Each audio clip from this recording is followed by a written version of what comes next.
তো students, atomic ফিজিক্সের one shot video নিয়ে আমি আজকে আলোচনা করব। ভিডিওটা প্রথম থেকে শেষ পর্যন্ত দেখবে এবং ভিডিও পজ করে করে তোমার প্রয়োজনীয় নোটস তুমি এখান থেকে নিতে পারবে। তো স্টুডেন্টস, পুরো নোটটাই তোমরা খাতায় নিয়ে নিতে পারো। এটা ওয়ান শট হিসেবে কাজ করবে এবং এই কনসেপ্টটা মোটামুটি এই একটা ভিডিওর মধ্যেই পুরোটাই বলা আছে। বেশি সময়ও আমি নেব না। তো স্টুডেন্টস, প্রথমেই আসবে রাদারফোর্ডের মডেল। রাদারফোর্ডের মডেল মানে অ্যাটমকে কেমন দেখতে।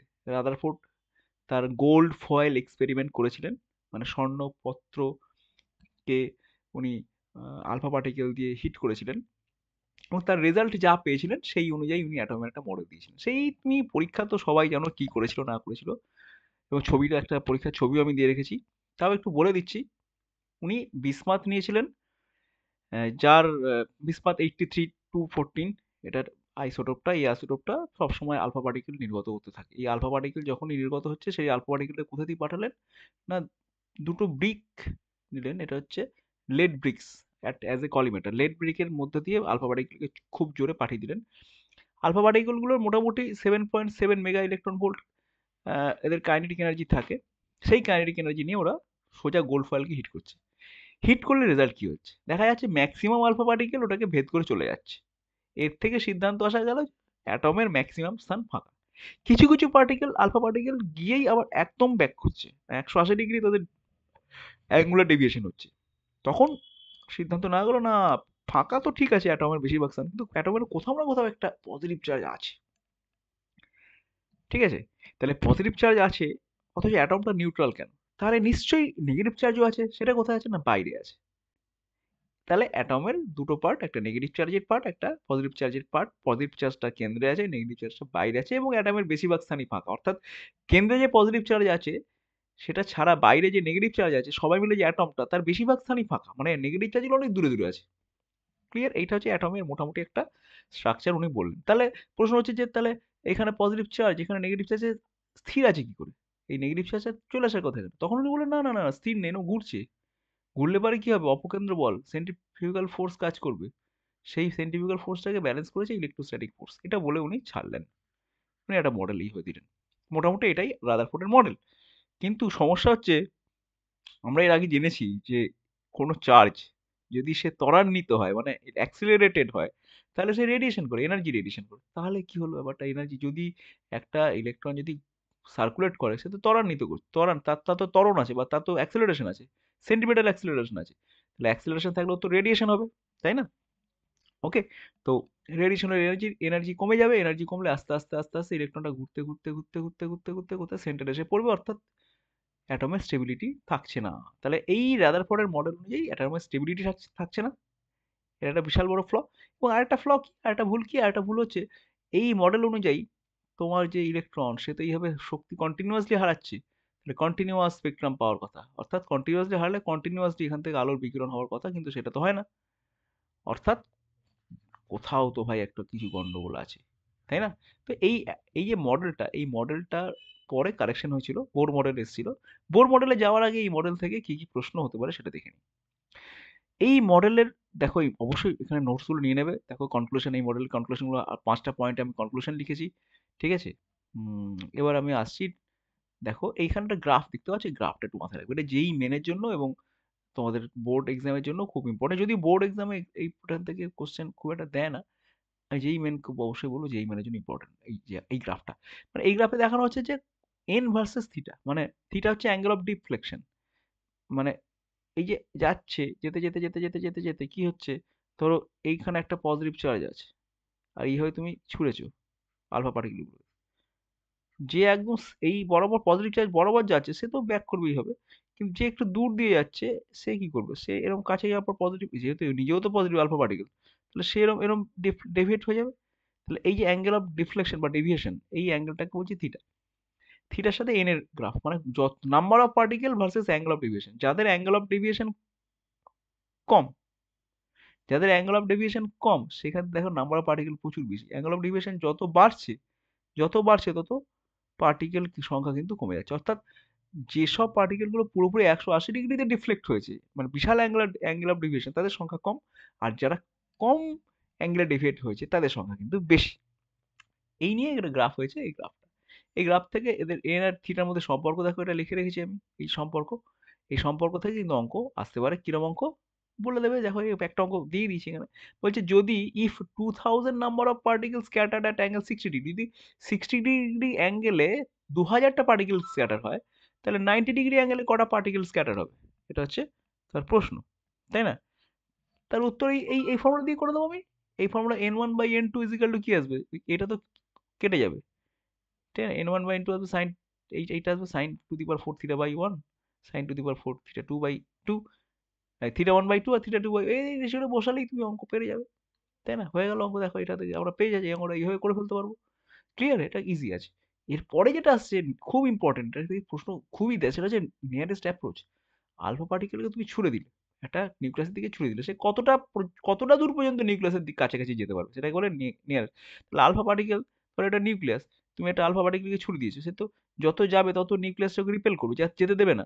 তাহলে যেতে যেতে যেতে যেতে একটা জায়গাতে এমন এমন রিপালশন হবে, সে আর যেতেই পারবে না, সে ব্যাক করে চলে আসবে। তাহলে এটা আমি কি করে এই নিয়ারেস্ট অ্যাপ্রোচটা বার করবো? মনে করলাম এখানে কাইনেটিক এনার্জি ই, এখানে যখন গেল, এই জায়গাটা যখন গেল, তখন কাইনেটিক এনার্জি শেষ হয়ে গেল 0। তাহলে চেঞ্জ অফ কাইনেটিক এনার্জি হচ্ছে ই। সেই change of kinetic energy is equal to gain of potential energy, মানে এইটা, এই যে এখানে এলো, এই ডিস্টেন্স যদি আর হয়, তাহলে এইটার পোটেনশিয়াল এনার্জি কত হবে?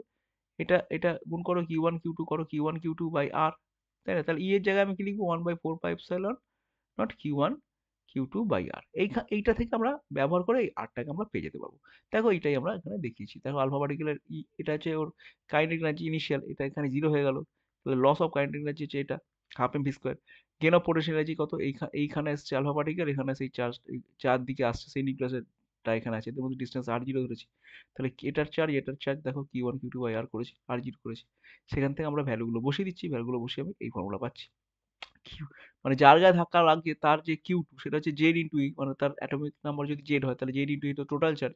আর যে ছুটে আসছে সে হচ্ছে আলফা পার্টিকেল, মানে তার চার্জ হচ্ছে 2 ই, মানে ইলেকট্রনের দ্বিগুণ চার্জ 2 ই। তাহলে Q1 এর জায়গায় তুমি লিখবে Q2 ই, আর Q2 এর জায়গায় লিখবে জেড ই। ব্যাস, অঙ্ক হয়ে গেল। ঠিক আছে? তাহলে দেখো এখান থেকে তোমরা ফর্মুলাটাও পেয়ে গেলে। হুম, যে আর এর ক্লোজেস্ট অ্যাপ্রোচের যে ফর্মুলা, ডিস্টেন্সের যে ফর্মুলা, সেটাও তুমি কিন্তু এখান থেকে পেয়ে গেলে। ওকে, বেশ। তা এই হচ্ছে নিয়ারেস্ট অ্যাপ্রোচ, এই হচ্ছে তার ফর্মুলা। ইজি অঙ্ক। এবার একটা অঙ্ক করে দেখিয়েও দিচ্ছি তোমাদের, দেখো কিভাবে অঙ্ক করতে হয়। এখানে যে an alpha particle of having kinetic energy 10 mega electron volt projected towards a nucleus of substance having atomic number 35, calculate the distance nearest approach, মানে কতটা সে এই কাছাকাছি যেতে পারবে।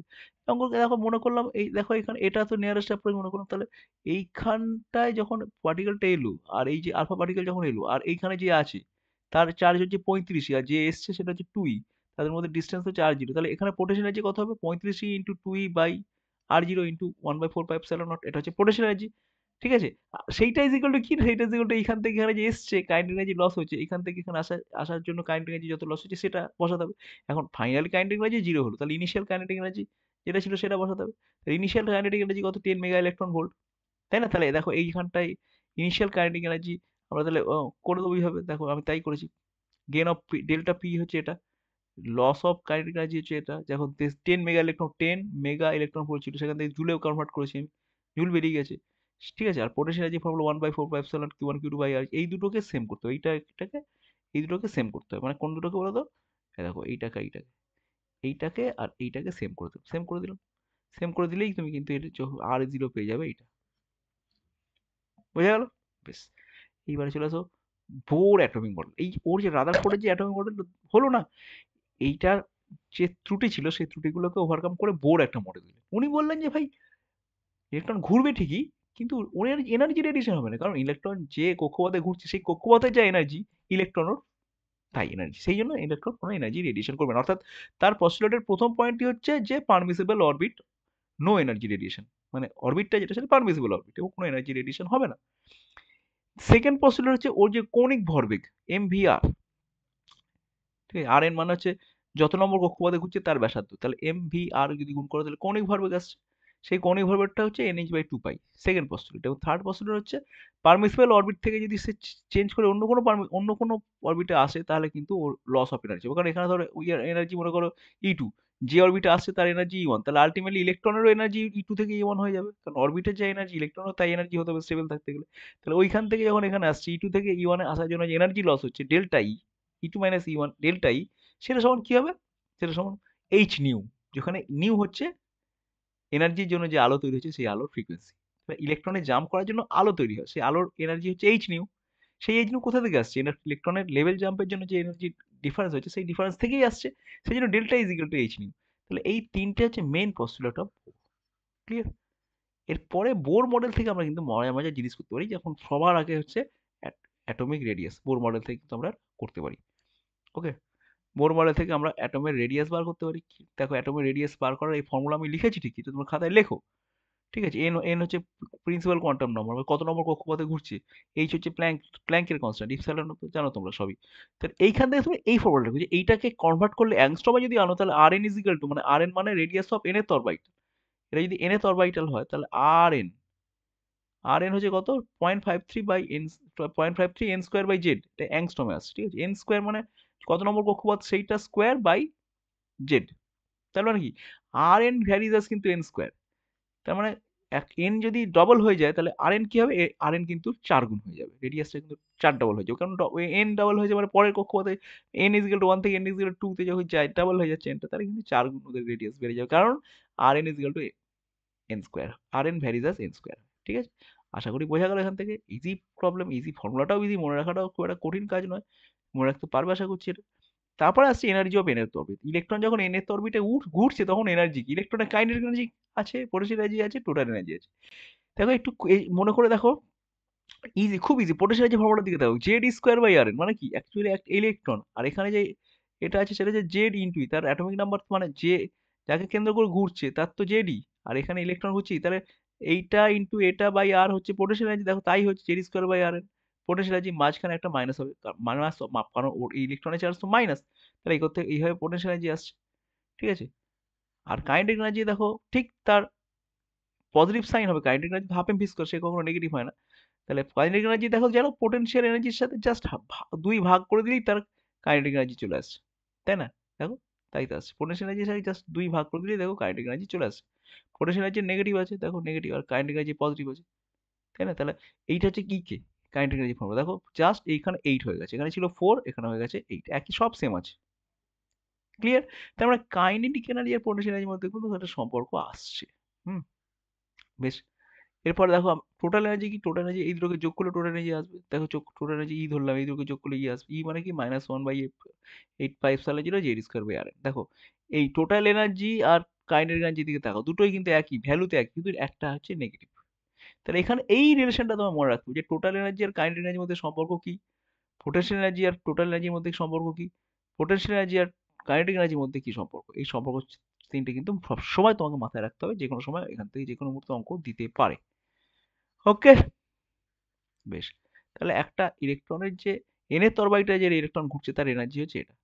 এটা মনে, এখানে সবসময় মনে রাখতে হবে যে বোর মডেলে আমরা কিন্তু ওয়ান ইলেকট্রন স্ট্রাকচার আমরা নিয়ে আলোচনা করছি, মানে এখানে যে হাইড্রোজেন লাইক অ্যাটমের কথা ভাবা হচ্ছে, যার অ্যাটমিক নাম্বার জেড এবং এখানে একটা ইলেকট্রন ঘুরছে, হাইড্রোজেন লাইক অ্যাটমের কথা আমরা কিন্তু ভাবছি এখানে। ঠিক আছে, তাহলে এই ফর্মুলা মনে রাখবে। ইএন ইজ ইকুয়াল এন এর অরবিটালের শক্তি, এটা মনে রাখবে সবসময়। ইএন ইজ ইকুয়াল দেখো R C by Z square by N square লিখেছি আমরা। যদি তোমরা দেখো এইখানে তো আমরা ইএন কে ইলেকট্রন ভোল্টে লিখেছি।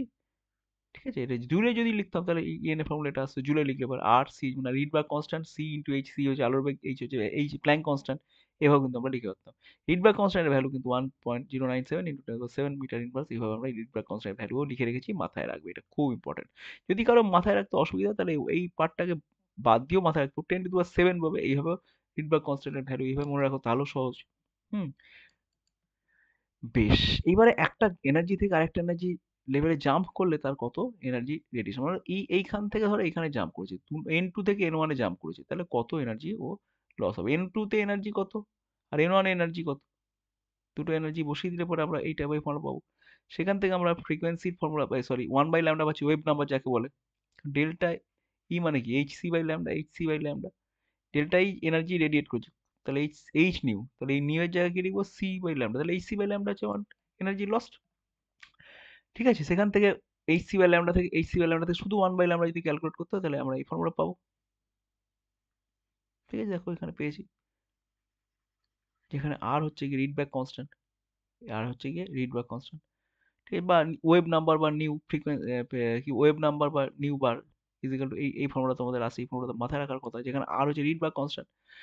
কিছু না করে এই ফর্মুলাটা তুমি মাথায় রেখো, যে একটা ইলেকট্রন একটা লেভেল থেকে আর একটা লেভেলে যখন জাম্প করে আছে, তখন তার যে যে তরঙ্গ দৈর্ঘ্যের আলো সে বিকিরণ করে, তার ফর্মুলাটা কি? ফর্মুলা হচ্ছে 1/λ equal to R H square R Z square, ব্র্যাকেটের মধ্যে 1/n1 square minus 1/n2 square. এখানে মাথায় রাখতে হবে কোথা থেকে কোথায় জাম্প করছে, জাম্প করছে সবসময় n2 থেকে n1। তাহলে ইলেকট্রন এইভাবে জাম্প করলে এত এনার্জিও লস করে। ঠিক আছে, তাহলে বামার সিরিজের এখানে একটা প্র্যাকটিস করে দেখানো আছে, যে বামার সিরিজের ল্যামডা ম্যাক্স আর ল্যামডা মিনের ভ্যালু কত। বামার সিরিজ মানে কি, যখন 2 নম্বর শক্তি স্তরে ইলেকট্রনগুলো নেমে আসে, ইনফাইনাইট ডিস্টেন্স থেকে যখন 2 নম্বর নেমে আসে, তখন বিশাল এনার্জি রেডিয়েশন হচ্ছে, বিশাল এনার্জি মানে লোয়েস্ট ওয়েভ লেন্থে আসবে। তাহলে ল্যামডা মিনের কথা বলবো, এটা লোয়েস্ট এনার্জি। আর যদি একদম 2 থেকে একদম 3 থেকে যখন 2 এ আসছে, তার মানে খুব কম এনার্জি রেডিয়েট হচ্ছে, খুব কম এনার্জি মানে বড় ওয়েভ লেন্থ, অর্থাৎ ল্যামডা ম্যাক্স। তাহলে ল্যামডা ম্যাক্স আর ল্যামডা মিনের ভ্যালু দেখো আমরা এখান থেকে মাওয়া সিরিজে এইভাবে আমরা উম, এই ফর্মুলা দিয়ে কিন্তু আমরা বার করতে পারি। ঠিক আছে, এই হচ্ছে ব্যাপার। জাস্ট এই ফর্মুলা দুটো একটু মনে রাখ, ফর্মুলা না, এই ভ্যালু দুটো একটুখানি মনে রাখবে, এই ভ্যালু দুটো একটুখানি মনে রাখবে, কাজে রাখতে পারে। ওকে, তো এত কাণ্ড করার পর আমরা আসবো এক্স রেতে আসবো। ঠিক আছে,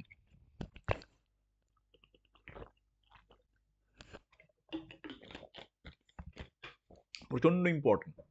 এক্স রে থেকে বিশাল বিশাল প্রশ্ন দেয়, মানে মারাত্মক মারাত্মক প্রশ্ন দেয়। এক্স রে, এক্স রে দু রকমের এক্স রে তোমাদের সিলেবাস আছে, একটা কন্টিনিউয়াস এক্স রে, একটা characteristic X ray. Continuous X ray কি? কন্টিনিউয়াস এক্স রে ভালো করে বুঝে নাও, কুড়ি জনের ছবি টবি দেওয়া আছে, soft X ray, hard X ray, এগুলো নোটে দেওয়া আছে, এগুলো তোমরা একটু খাতায় পজ করে করে নোটগুলো অবশ্যই নিয়ে নেবে। ঠিক আছে, আমি কন্টিনিউয়াস এক্স রেতে আসি। কন্টিনিউয়াস এক্স রে মানে কি, মানে যখন এখানে আসবে, কন্টিনিউয়াস এক্স রে যখন আসছে, ভালো করে মজা করে ভালো করে সুন্দর করে দেখে নাও। কি হচ্ছে, একটা একটা মানে ইয়েকে, একটা পার্টিকেলকে, ইলেকট্রনকে ছোড়া ছোড়া হচ্ছে অ্যাটমের দিকে, এই হয়তো এক্স রে হয়। ইলেকট্রন আসছে অ্যাটমের দিকে, একটা একটা অ্যাটম সারফেস, ইলেকট্রনটা আসছে, ইলেকট্রন আসছে অ্যাটম সারফেস, ধাক্কা মারলো, ইলেকট্রনের এনার্জি লস হলো, এনার্জি লস যে হলো, সেই এনার্জি লসটাই ইলেকট্রোম্যাগনেটিক এনার্জিতে কনভার্টেড হয়ে এক্স রে তৈরি করছে। এটাই তো এক্স রে কনসেপ্ট। দু রকমের এক্স রে, কন্টিনিউয়াস আর ক্যারেক্টারিস্টিক। কন্টিনিউয়াস এক্স রে কি, এই ইলেকট্রনটা এলো সোজা ঢুকে বললো, কোনো ইলেকট্রনকে ধাক্কা মারছে না, এটমের কোনো ইলেকট্রনকে ধাক্কা মারছে না, কিন্তু পেরিয়ে যাওয়ার সময় অ্যাট্রাক্ট হলো, এই প্রোটন বা পজিটিভ চার্জ ওকে অ্যাট্রাক্ট করলো, অ্যাট্রাক্ট করে বেঁকিয়ে দিল, বেঁকিয়ে নিয়ে যখন বেরোতে যাচ্ছে, তখন কিন্তু আবার ওর কাইনেটিক এনার্জিটা কমে যাচ্ছে। অর্থাৎ এখানেই ওর লস অফ কাইনেটিক এনার্জি হচ্ছে, এবং লস অফ কাইনেটিক হচ্ছে মানে এখান থেকে কিন্তু ওর energy radiation, as electromagnetic radiation হচ্ছে। এনার্জি রেডিয়েশন হচ্ছে মানে লস অফ এনার্জি, সেই এনার্জিটা যাবে কোথায়? ইলেকট্রোম্যাগনেটিক ওয়েভ হিসেবে বেরিয়ে আসছে, সেইটা হচ্ছে এক্স রে। হুম, এই হচ্ছে এক্স রে। তাহলে যত বেশি লস হবে, তত বেশি এনার্জি রেডিয়েট করবে, যত বেশি এখান থেকে কাইনেটিক এনার্জি, এটা যত বেশি কাইনেটিক এনার্জি লস হবে, তত বেশি এনার্জি ও রেডিয়েট করবে, এবং তত কম ওয়েভলেন্থের এনার্জি কিন্তু ও রেডিয়েট করবে। ঠিক আছে, বোঝা গেছে? বেশ, এবার এইখানে দেখো একটা গ্রাফ আছে আই আর ল্যামডা। ঠিক আছে, এবং এখানে দেখো কিছু কিছু ভোল্টেজ এখানে দেওয়া আছে, 25,000 ভোল্ট, 20,000 ভোল্ট করে এখানে মেনশন করা আছে ভোল্টেজ। ভোল্ট ভোল্ট মানে কি, এখানে কুলিজ নলের ভোল্টেজের ডিফারেন্সটাকে বলা আছে। এইখানে ভোল্টেজের ডিফারেন্স দিচ্ছি না, এখানে ভোল্টেজের ডিফারেন্সের কথা বলা আছে, 25,000 ভোল্ট, 20,000 ভোল্ট। দেখো 25,000 ভোল্টে যখন ভোল্টেজের ডিফারেন্স দিয়েছি, তখন দেখো এই দেখো এখানে কম ল্যামডার কথা, ল্যামডাটা কম। আবার যখন 20,000 ভোল্টেজ দিচ্ছি, তখন ল্যামডাটা একটু বাড়লো, আর 10,000 ভোল্টেজ দিচ্ছি তখন মানে যত আমি এনার্জি কমাচ্ছি, তত কিন্তু ল্যামডা বেড়ে যাচ্ছে। অর্থাৎ ল্যামডা বেড়ে যাওয়ার অর্থ কি, ল্যামডা বেড়ে যাওয়ার অর্থ হচ্ছে এক্স রের এনার্জিটা কমছে। ল্যামডা বাড়া মানেই একটা ইলেকট্রোম্যাগনেটিক ওয়েভের এনার্জি কমে যাবে।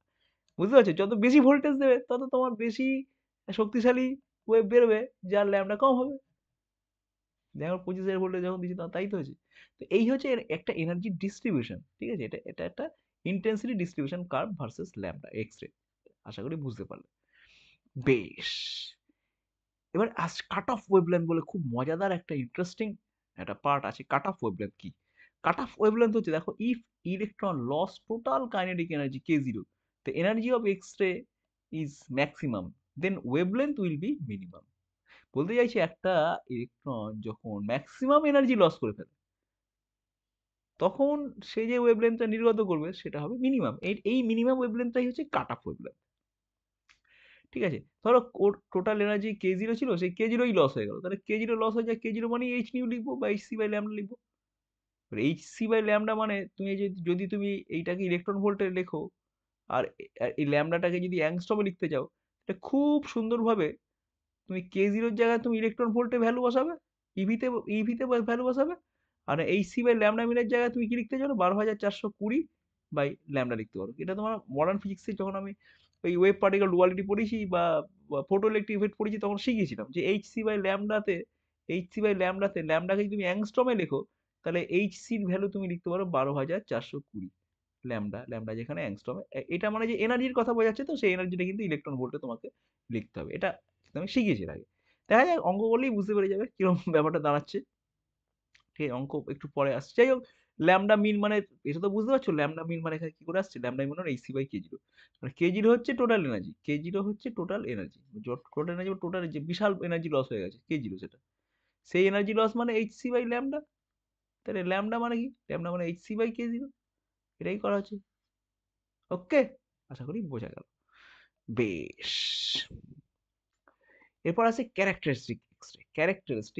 ক্যারেক্টারিস্টিক এক্সরে কি না, একটা ইলেকট্রনকে তুমি ছুড়লে পরে কি হবে, তো যেতে এরকম রাস্তা যেতে এইভাবে এনার্জি লস করবে, ফলে গ্রাফটা আগের মতোই গ্রাফ হবে, এরকম গ্রাফই হবে, আগে যেমন গ্রাফটা হয়েছিল সেরকম গ্রাফই হবে, এরকম গ্রাফই হবে। দেখো এই গ্রাফ এরকম গ্রাফই হবে, কিন্তু কিন্তু এখানে একটা কিন্তু আছে। ওই যাওয়ার রাস্তায় ইলেকট্রন এটাও করতে পারে, ইলেকট্রন করতে পারে কি, পেনিট্রেট করলো, তো ঢুকলো অ্যাটমের মধ্যে, ঢুকলো, ঢুকে এইখান থেকে কোনো একটা অ্যাটমের কোনো একটা ইলেকট্রনকে ধাক্কা মেরে নকডাউন করে দিল, মানে সরিয়ে দিল, গ্যাপ হয়ে গেল ওখানে। তাহলে ওই জায়গাটা ফাঁকা হয়ে গেল। সেই ফাঁকা স্থান পূরণ করার জন্য কি হবে, কখনো হয় যে নেক্সট যে কে অরবিট রয়েছে, কে অরবিটে যে ফাঁকা স্থানটা হলো, কে অরবিট মানে একদম ভেতরের অরবিটটা, কে অরবিটে যে ফাঁকা স্থানটা হলো, সেই ফাঁকা স্থান পূরণ করার জন্য, দেখো কে অরবিটে ফাঁকা স্থান হয়ে গেল। দেখো তুমি ভালো করে, এটা তো প্রথম অরবিটটা কে অরবিট, তাই না? কে অরবিটে কি হয়ে গেল, ফাঁকা স্থান হয়, কে অরবিট, এই যে কে অরবিট, এই যে কে অরবিট, কে অরবিটটা বুঝতে পারছো কোন অরবিটটার কথা বলছি, এই অরবিট, এই প্রথমের অরবিটটা ফাঁকা স্থান হয়ে গেল না একটা, ফাঁকা স্থান, এই যেখানে ফাঁকা স্থান হয়ে গেল। ঠিক আছে? এই ফাঁকা স্থান যেই হয়ে গেল, ফাঁকা স্থানটা পূরণ করার জন্য কি হয় জানো, কে এর পরে যে অরবিট সেখান থেকেও ইলেকট্রন আসতে পারে, তারও পরে যে অরবিট সেখান থেকেও ইলেকট্রন আসতে পারে, তারপরেও যে অরবিট সেখান থেকে ইলেকট্রন আসতে পারে। নেক্সট একদম নেক্সট অরবিট থেকে যদি ইলেকট্রন আসে, ফলে কি হবে, প্রচন্ড এই নেক্সট অরবিট মানে কি, এখান থেকে এখানে ইলেকট্রন যেমন, ইলেকট্রন এখান থেকে এখানে আসছে, মানে তার এনার্জি লসটা কম হচ্ছে, সেক্ষেত্রে তার ওয়েভলেন্থে কি হবে, তার ওয়েভলেন্থ একটু বেশি হবে। বুঝতে পারছি, ক্লিয়ার? আর যদি এইখান থেকে আসে, তাহলে দেখো অনেকটা বেশি এনার্জি ছাড়ছে, তাহলে এখানে ওয়েভলেন্থটা আর একটু কম হবে। এবং যদি এইখান থেকে জাম্প মেরে আসে, মানে বিশাল এনার্জি রেডিয়েট করছে, সেক্ষেত্রে ওখান কম ওয়েভলেন্থের এনার্জি, আরো কম ওয়েভলেন্থের এনার্জি আমরা দেখতে পাবো। অর্থাৎ আমি বলতে চাইছি, কন্টিনিউয়াস এক্সরেতে যেমন এই গ্রাফটা পেয়েছিলেন এরকম গ্রাফ পাবে, কিন্তু এইখানে যখনই গ্যাপ তৈরি করছে, এইখানে যখনই ও গ্যাপ তৈরি করছে, সেই গ্যাপে যখন ইলেকট্রন এসে পরেরটা থেকে এসে ঝাঁপাচ্ছে, তখন কিছু কিন্তু এরকম স্পার্ক তুমি দেখতে পাবে, কিছু কিছু এরকম স্পার্ক তুমি দেখতে পাবে, যেটা এই গ্রাফে আমি দেখিয়েছি, এই গ্রাফে আমি দেখিয়েছি। দেখো স্পার্ক দেখতে পাচ্ছ, এই স্পার্ক গুলো কেন হচ্ছে, তার কারণ ওই যে, তার কারণ হচ্ছে ওই কে আলফা বা কে বিটা লাইনসের জন্য। এই স্পার্কটা দেখো, এই স্পার্কের ওয়েভলেন্থ দেখো অনেকটাই বেশি। তা কেন বেশি হবে না, বেশি তো হবে, কারণ কারণ হচ্ছে এই পার্টের ওয়েভলেন্থ বেশি হওয়ার তার কারণ হচ্ছে জাস্ট নেক্সট যে অরবাইট সেইখান থেকেও এসছে, অর্থাৎ ও কম এনার্জি রেডিয়েট করেছে, ওয়েভলেন্থ তো ভাই বেশি হবে, কম এনার্জি রেডিয়েট করেছে ওয়েভলেন্থ বেশি হবে, তাই হয়েছে। তারপরে যখন পরেরটা থেকে এইখান থেকে যখন এখানে ঝাঁপ মারছে, তাকে কে বিটা লাইন্স বলে। কে বিটা লাইন্স মানে আরেকটু দূরে পথ থেকে সেখানে ঝাঁপ মারছে, আর একটু বেশি এনার্জি রেডিয়েট করেছে, তো সেক্ষেত্রে তার লামডা আরেকটু কম হবে। কে গামাটা ঠিক একই রকম হবে, কে গামাও তাই। ঠিক আছে, আশা করি তোমরা বুঝতে পারছো কি হচ্ছে। এইটা হচ্ছে আমার ক্যারেক্টারিস্টিক এক্স রে গল্প। তার মানে কি, কন্টিনিউয়াস এক্স রে হচ্ছে এই গ্রাফ, আর ক্যারেক্টারিস্টিক এই গ্রাফের মধ্যে কিছু কিছু এরকম স্পাইক দেখা যাবে। কেন, তাই কন্টিনিউয়াস এক্স রেটা হওয়ার সময় ইলেকট্রনটা যখন ঢুকছে, ঢোকার সময় এমনও হতে পারে যে ইলেকট্রন ঢোকার সময় ভেতরে কোনো অরবিটাল ইলেকট্রনকে তাড়িয়ে দিয়েছে, ধাক্কা মেরে উহাটিয়ে দিয়েছে, সেখানে শূন্যস্থান পূরণ হচ্ছে, সেই শূন্যস্থান পূরণ করার জন্য বাইরে থেকে ইলেকট্রন এসে ঝাঁপ মারছে। এটা ঘটনাও ঘটতে পারে, এই ঘটনা ঘটলে পারে যে এক্স রে বেরোবে তার নাম হচ্ছে ক্যারেক্টারিস্টিক এক্স রে। আশা করি বুঝতে পারছো। এই ক্যারেক্টারিস্টিক এক্স রে নিয়েই মোজলের ল। মোজলে ক্যারেক্টারিস্টিক এক্স রে যে আসছে, উনি উনি করেছেন কি, ওই ক্যারেক্টারিস্টিক এক্স রে ওই যে ফর্মুলাটা মনে আছে, 1/λ ফর্মুলাটা একটু আগে অ্যাটমিক ফিজিক্সে পড়লাম না, সেই ফর্মুলাটা উনি অ্যাপ্লাই করেছেন। অ্যাপ্লাই করে উনি ওখান থেকে ফ্রিকোয়েন্সি বার করেন। ফ্রিকোয়েন্সি 1/λ কোথা থেকে পেলাম বুঝতে পারছো তো? এই যে 1/λ এই ফর্মুলাটা, এই ফর্মুলা, এই ফর্মুলা দেখো 1/λ ফর্মুলা এই যে কোথায় গেল, কোথায় গেল, এই যে ফর্মুলাটা, এই ফর্মুলা, এই ফর্মুলাটা, এই ফর্মুলাটা জানো তো? এই ফর্মুলা ইউজ করেছে এখানে। মানে কে আলফা লাইন মানে আগেরটা থেকে, আগের অরবিট থেকে এই অরবিটে ধাক্কা মেরে মানে ঝাঁপ মেরে ইলেকট্রন এসছে, তাহলে ওই ফর্মুলা তো ইউজ হবেই হবে, তাই না? বেশ, ওই ফর্মুলা এখানে ইউজ হবেই হবে। কোথায় গেল, কোথায় গেল একটা ইয়ে, হ্যাঁ। তাহলে তার ফ্রিকোয়েন্সি কি হবে? c/λ, মানে এখানে জাস্ট c বসবে, তাহলে এখানে একটা c চলে আসবে, এই যে চলে এসছে, ঠিক আছে? এবার জেড ইফেক্টিভ কি? জেড ইফেক্টিভ মানে হচ্ছে, ভালো করে ভেবে দেখো এইখানে তো জেড ইফেক্টিভ হবে একটু, এই জেড ইফেক্টিভটা ভেবে দেখো। জেড ইফেক্টিভ মানে হচ্ছে জেড তোর অ্যাটমিক নাম্বার বটে, একদম 100% জেড ওর অ্যাটমিক নাম্বার, অবশ্যই অ্যাটমিক নাম্বার, কিন্তু এইখানে ইলেকট্রনের গ্যাপ তৈরি হয়ে যাচ্ছে। তার সাথে সাথে এই ইলেকট্রনের এখানে প্রচুর পর্দা আছে, মানে ইলেকট্রনের স্ক্রিনিং আছে। স্ক্রিনিং ইফেক্টের জন্য কি হচ্ছে, এই জেডটা কিন্তু সত্যি করে যে জেড সেটা নয়, জেড ইফেক্টিভ বসাতে হয়। এখানে সত্যি করে জেড আর জেড ইফেক্টিভ মধ্যে রিলেশন কি?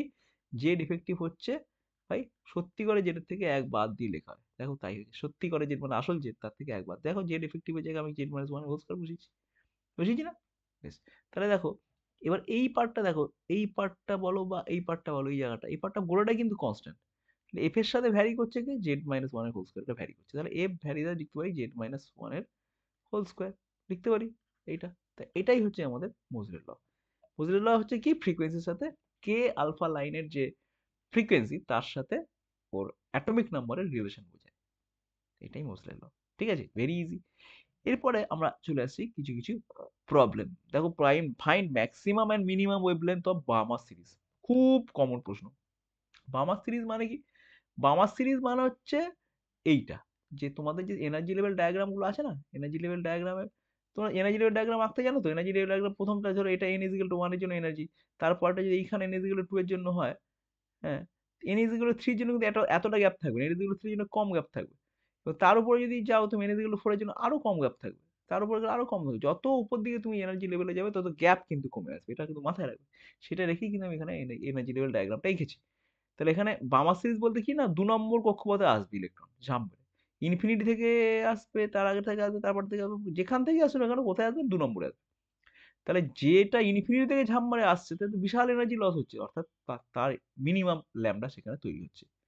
আর যে জাস্ট 3 নম্বর কক্ষপথ থেকে 2 নম্বর কক্ষপথ আছে সেখানে তো কম এনার্জি খরচ হচ্ছে, অর্থাৎ তার ক্ষেত্রে ম্যাক্সিমাম ল্যাম্বডা আমি তৈরি করতে পারছি। সেই ফর্মুলা ইউজ করেছিলাম, 1/λ যে ফর্মুলা এগুলো আগেও দেখেছি, সেই ফর্মুলা আমরা ইউজ করেছি। দেখো মিনিমাম ওয়েভলেন্থের যখন মানে কথা উঠবে, তার মানে বিশাল এনার্জি রেডিয়েট হচ্ছে, তার মানে n ইকুয়াল টু ইনফিনিটি থেকে 2 নম্বরে ট্রানজিশন হবে। সেই ট্রানজিশনে ফর্মুলা বসিয়ে আমরা ল্যামডার ভ্যালু এইভাবে বার করে দিলাম। ল্যামডার ভ্যালু বসিয়ে দিচ্ছি, মানে আর এর ভ্যালুটা বসিয়ে দিচ্ছি, আর এর value Rydberg constant 10 to the power 7 বসিয়ে দিচ্ছি রিড বাই কনস্ট্যান্ট ভ্যালু, তাই না? এইভাবে চলে আসছে।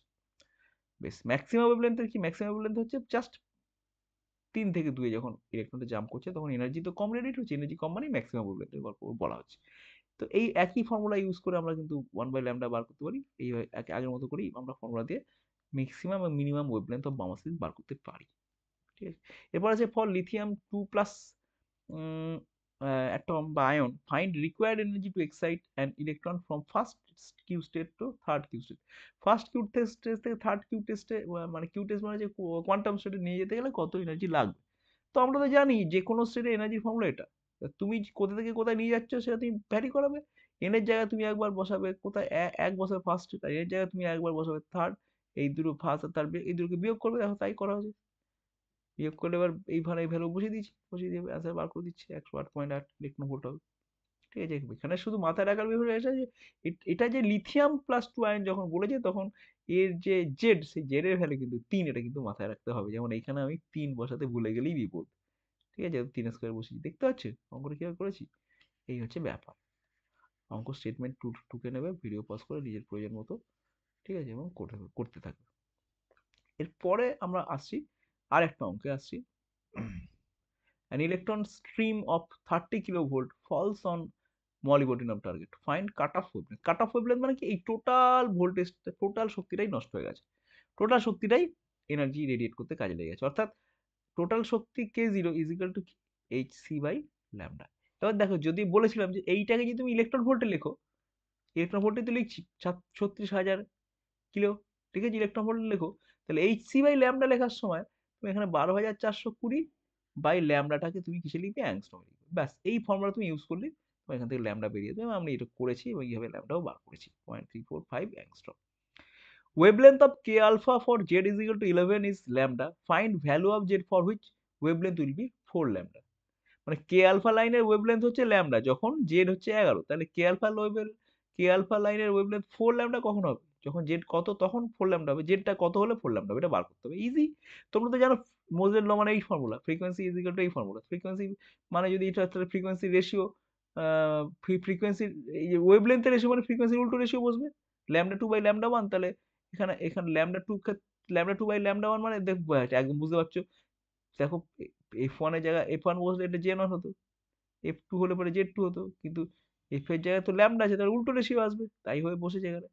সেই ফর্মুলা বসিয়ে আমরা কিন্তু Z is equal to 6 আমরা বার করে ফেলতে পারছি। ওকে, তো স্টুডেন্ট আশা করি এই পুরো নোটটা তোমরা বুঝতে পারলে।